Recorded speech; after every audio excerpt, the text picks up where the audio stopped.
Welcome to beautiful Puerto Rico. Contigo is in Puerto Rico to do live demonstrations of our passive fire barrier latex for the College of Architecture and the Academy of Firefighters.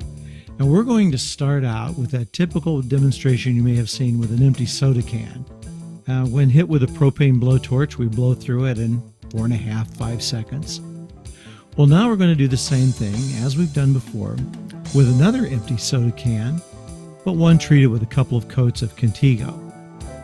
And as before when we've done this presentation, when we hit it with the flame from the propane blowtorch, you see that the char layer builds up very, very quickly and starts glowing red and white, reflecting all of that thermal energy away from something even as thin and as vulnerable as an empty soda can.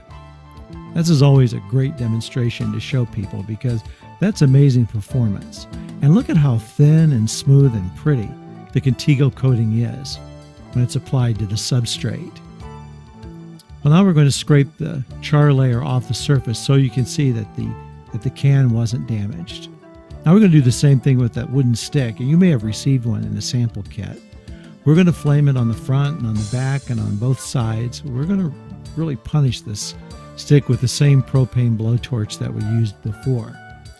Then we're going to scrape off half of it to show what the char layer looks like, and you can see that some of the Contigo is still left. So what the heck, we're going to flame it again.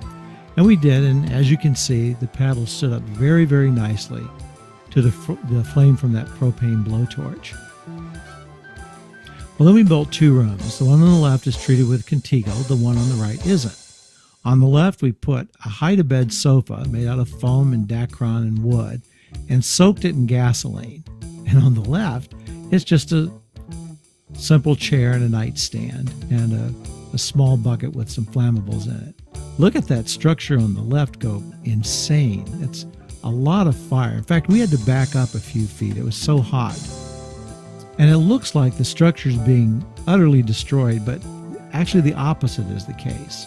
Once the couches burn up, there's nothing left but the structure. But on the right-hand side, that little bit of fuel has caught the entire structure on fire. And as you're going to see in just a few moments, that structure is going down. Right now, the back's falling off. The structure on the left is as solid as ever. You have a lot of black char on the inside, but wait till you see what happens when we scrape that off. The back falls off, and I think we've proven our point. So the firefighters come over. They're going to hose down the remains here, and we're going to take a little closer look at that structure on the left. I think it's safe to say everybody was pretty impressed with what they saw, and the structure on the left protected with Contigo.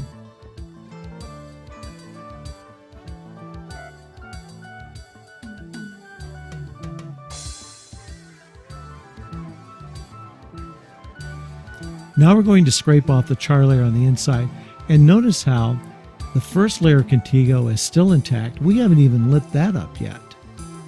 The char layer comes off. It doesn't have that pungent smell that you get when something's caught on fire. And if there had been a resurgent fire, you would see that the Contigo would still have been able to offer considerably more protection. The wood is not damaged at all. So post-fire recovery is a lot simpler when you use Contigo. So all of those advantages and significant cost savings, that's a tremendous value in fireproofing. Take a look at the outside of the structure. The back and sides are completely unaffected. Contigo is the answer.